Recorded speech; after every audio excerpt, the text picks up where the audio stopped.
welcome back to the channel. This is the Action Figure Grader, and today we're going to look at mint on card vintage Star Wars figures. And I literally tried to span the entire gamut. We've got everything from 12 backs, a couple of ESBs, some Return of the Jedi. I think we have, yes we do, we have some Tri-Logos, Power of the Force, and even one Glasslite Brazilian mint on card. So literally the entire gamut of everything from every line. So I hope you enjoy this video. As always, thanks to my Patreon supporters. You guys allow this channel to be what it is today, and I really appreciate the channel support. Patreon.com/actionfiguregrader is where you can go to sign up for as little as $1 a month. All right, let's take a look. We got first from Gold Star Tech, and we've got some items for him interspersed through the video. I kind of went in release order for this video. So we're going to start off with a 12 back A Ben Kenobi punched example, but this one is the SKU on the figure stand. So the earliest of the early 12 backs, clear blister, AFA 80 plus. How nice is that?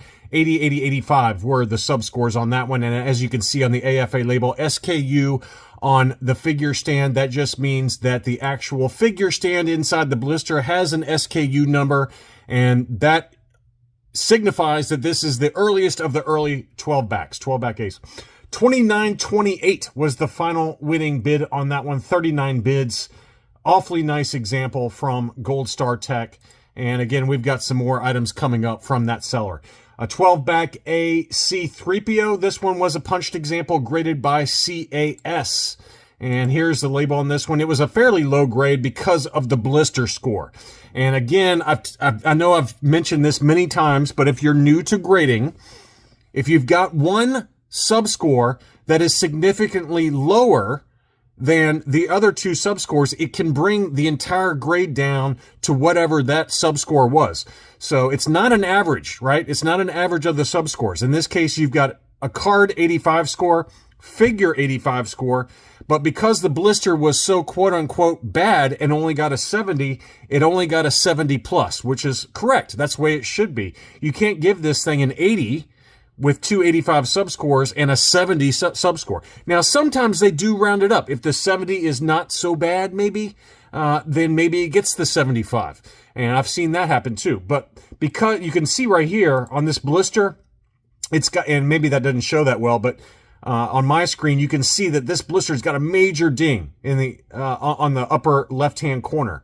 It looks great from the front, but from the side there, you can see where that major kind of ding kind of divots in, even the start of maybe even a crack there in the upper corner of that blister. So because that's so quote-unquote bad, it got the 70 plus. It's a shame because the rest of it was in really great shape. So 792 was the final winning bid on this one. This was not the SKU on the figure stand. This is just a 12 back A. So this is kind of the next iteration after the SKUs on the footer stands. 792 was the final winning bid on that one. So here's another one from CAS. This one's an 80 plus, and this one was a 12 back C-3PO punched example with the price sticker. And so you can see here 80, 85, 90 were the sub scores on that one. It got the 80 plus because you had an 85 and a 90. Lowest sub score on that one was an 80. So that one was a beauty. That one sold for $10.51. Later card back, but much higher grade than the 12 back A that we just talked about. Next up here was a 12 back B Stormtrooper graded AFA 80. 80, 85, 80 were the sub scores on that one. Now the Stormtrooper itself was in pretty clean shape. I mean, you know, sometimes we've talked about that the figure starts to yellow. Usually it's the limbs on the Stormtrooper, I think. Usually the limbs. So it wasn't perfect, but it was in really nice shape overall. It looks like maybe actually the torso piece is a little bit yellow on that one, but it could just be bad lighting from, from the photos. So punched example, no price sticker, 12 back B Stormtrooper AFA 80. That one sold for $15.25. $15.25. Big number on that one, but certainly a beautiful example. This was an ungraded 12 back C Taiwan, made in Taiwan, Luke Skywalker. You can kind of tell that by the paint apps on the face there. It's usually kind of like a broader brush stroke for the eyebrows and the eyes. It's just not quite as precise. And so this one is the made in Taiwan as you can see there below the proof of purchase there. So made in Taiwan, unpunched example though. It looks like it's got maybe a little bit of a ripple in the upper right-hand corner of the blister. I think this one gets an 80 or an 85 for the card, probably at best an 80 for the blister, and then an 80 or an 85 for the figure. So I think this one gets the 80 plus, would be my guess on this. And it sold for a big number. You know, it's a 12C made in Taiwan, ungraded, still sold for $20.25, which I would argue is actually a pretty good price. That's a pretty fair price for a beautiful Luke Farm Boy. You can see some light scuffing or potentially some mold or something going on the card. It looks like just scuffing to me, but very nice example. Sold for a big number. Here was a 12C Jawa. It was only an AFA 70. And so let's take a closer look. So in this case, the card was a 60, blister 75, figure 85. Now in this case, they rounded it up to a 70. Excellent. And you can see there on the card, it had some pretty major creases on there. So that was, in my opinion, this is my personal opinion, this was pretty generous. Okay, this was a pretty generous overall score of a 70. The card of a 60 was certainly warranted just given the major creasing on this card, right? You got big crease right here above the hang tab, huge creases to the right of the hang tab. In my opinion, this was very generously scored. I personally, if I was the one grading it, I probably would have given it a 60 or a 65. They rounded it up to a 70. So, again, to each their own. It's not a science. It's an art when you're grading these things. It's subjective to a certain extent. So, it just depends on the mood of the grader too, as we've talked about. But this was a punched example. Kmart price sticker, $900 on that one for a 12-back C Jawa, AFA 70. Here was a CAS 80 Death Star droid.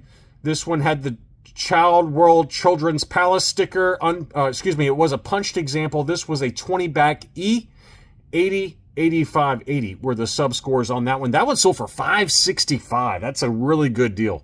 That's a very good deal.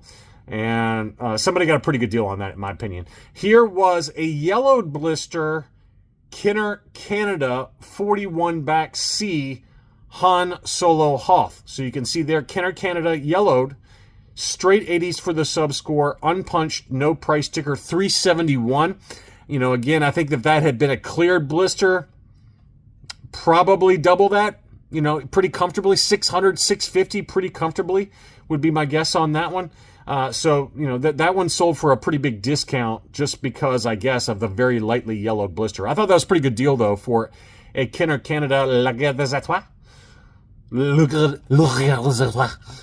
It's kind of guttural. There's a certain guttural quality to French that I just can't do it. I just can't quite. I always either sound like I'm choking on a hot dog, or it's just not good. So, but anyway, that one did sell $371. Pretty good deal. Now we got a series of different mint on card Boba Fetts that sold. Now this one was in pretty rough shape. This one was the 45-back Star Wars Display Arena. Obviously, really rough shape. Potentially a reseal there. Hard to tell there. You can see on the right-hand side of the blister, there's a little bubble spot. Could be a reseal. Could be a reseal. I would guess it probably is a reseal, if I had to guess. And that one sold for $610. So, here's a closer up. You can kind of see a little bit of litho pull there.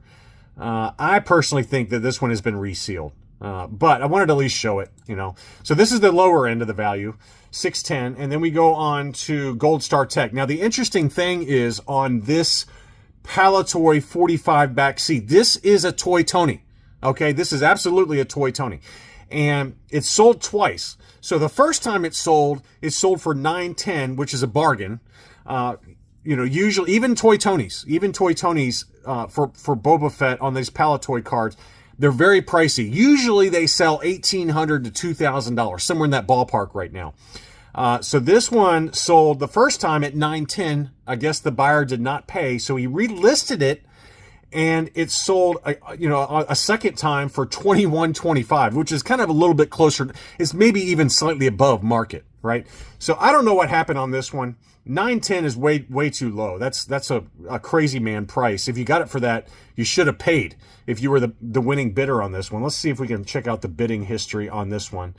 So the bidder had 2,878 transactions, final winning bid of $9.10, and for some reason they did not close on it. So that one closed on January 6th. And then you had this one that just closed on January 18th. It's exactly the same item, but it sold for what I consider to be fair market value. And this one, it was a zero feedback bidder. So take that for what you will. So hopefully this is a real transaction and we don't see this one get relisted for a third time. But $21.25 versus the first time it sold for $9.10. And this one was, kind of going in market, right, during the bid history. You can see $1,400, $1,475, $1,550, $1,625, $2,100, and then it closed at $21.25 with zero feedback bidder. So we'll see if it gets relisted again. I don't think that Gold Star Tech is playing any games or anything like that because they just list so much stuff. They got so much stuff to list. They don't have time for that kind of stuff. And they've certainly sold at auction more expensive items than this one. So $21.25 was the final winning bid. We'll see if it gets relisted. Here was another one that Gold Star Tech had. This was a 65 back C Emperor offer, unpunched but yellowed blister, AFA 80. That one sold for $22.25. And then here was a 65 back B clear blister, punched example, AFA 80. That one sold for $34.90. Which it's a clear blister, so I can understand the premium on that one, but big number, 80, 85, 80. I'm surprised it sold for that much, to be honest. I was thinking maybe max $3,000, 2,900, $3,000, somewhere in that ballpark, but it blew away my expectations at $34.90. Next up was a clear blister that had that factory error that I had in a What to Buy video a couple weeks back.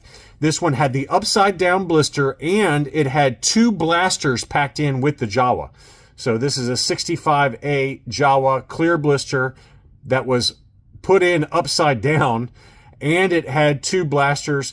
AFA 80, it sold for $673. That's the price I'd pay. That's the price I'd pay in a heartbeat. I thought that was a cool item. And it's probably one of one on the census for the AFA population report. So little surprised it did not go higher, but that's a great price if you ended up winning that one. Here was a Kenner Canada yellowed blister R2D2 sensor scope. So Kenner Canada 77 back, and again, very, I'd say moderately yellowed blister, unpunched with a Toys R Us price sticker. You can see where they tried to peel it off and cause some litho damage. Dumb. Don't do that. Don't do that. If you've got, especially a Toys R Us price sticker, those things are notorious for like welding onto the card. And usually you can even see it through the price sticker on the front of the card. The price sticker itself starts to discolor because it welds to the card. Don't try to pick them off or peel them off of the card backs because it's going to do exactly what this one did, which was litho tear it. And this one would have gone for probably double that price. It's probably worth $400 to $450 even with a yellow blister minimum for a Kenner Canada R2D2. So not a good decision, whoever did that. $245 was the final sales price on that one. Here is the tri-logo I wanted to show you. This one was a Yak Face, no weapon packed inside. So this has got the larger etched edge blister from the Palatoy factory. This is not the same thing I've got, which is a smaller, thinner blister that was kind of a miscard, a miscard blister. I don't know if mine's a Meccano factory or if it was a Palatoy miscard blister. That's what I've heard from some of the experts on the tri-logos. But this was just the standard Palatoy blister, and this one's also still clear. It has not yellowed like mine has yellowed. And this one was an AFA 75, 80, 75, 80 were the sub scores on that one. Unpunched example, no price sticker. That one sold for $26.67, which is about what I paid for my AFA 80 yellow blister. Slightly above, actually. I think mine was like $2,500, somewhere in there. But that was a beauty. And $26.67 was less than I was expecting. I was kind of expecting $3K. $3K was my number. But that one, you know, Yak Faces have been all over the map, mint on card, on the Tri-Logo card backs lately. Some Ewoks. Here was a Paplu 79 back C AFA 80 punched example. That one sold for $291. And now we dig into the Power of the Force line. Here was a Lumat yellowed AFA 80 on the Power of the Force card. Punched example, $265. The Ramba was an AFA 85. Unpunched, no price sticker for $311. $311 is a bargain. Somebody got a really good deal on an AFA 85 Power of the Force Ramba. That seems like a really good deal to me. The Barada from Collectible Investment Brokers, there were a number of other sales from CIB. I kind of ran out of space for this video, so we're going to cover some of those in a different video soon. But this Barada was unpunched, no price sticker, and it was an AFA 75. Now, it was listed as clear blister on the label. It is obviously yellowed since grading. So, you know, again, this is another one of those that you got to buy the item, not the grade. AFA 75 Barada does not go for $455 these days. It really goes for probably $300 to $350.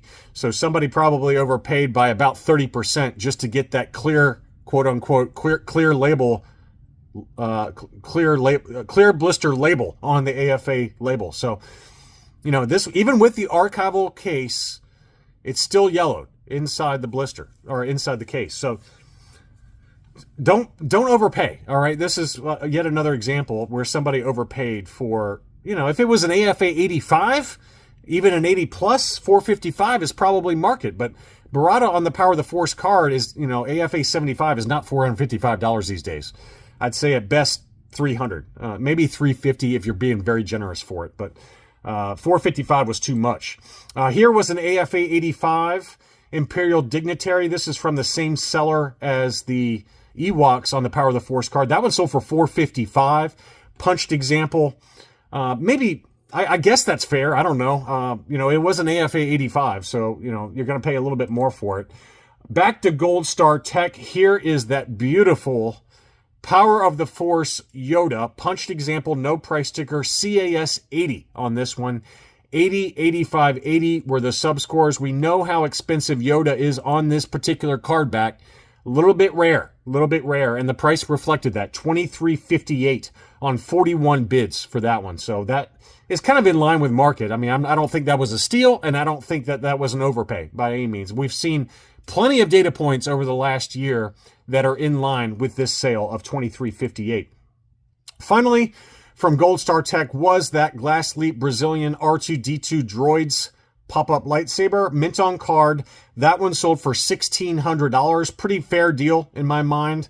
I talked to one collector who watches the channel at the ICCC, and he bought one of these CAS 75, I think it was. And he paid around this price. It was around this price point. So he got a good deal on that relative to the ungraded one. That's probably in about the same condition. So shout out to you there. I forgot your name now. I apologize, but shout out to you for showing me that at the convention. But this one was pretty good shape overall. I don't think it was resealed or anything like that, but it did have some creasing on the card going all the way across. Probably a 70 grade would be my guess on this one. Maybe a 70 plus, somewhere in that ballpark. But $1,600, certainly fair, just given what it was. And I want to thank you for watching. And if you enjoyed it, please do leave me a like, as it does help out with the YouTube algorithms. Thanks again, and I'll be back soon.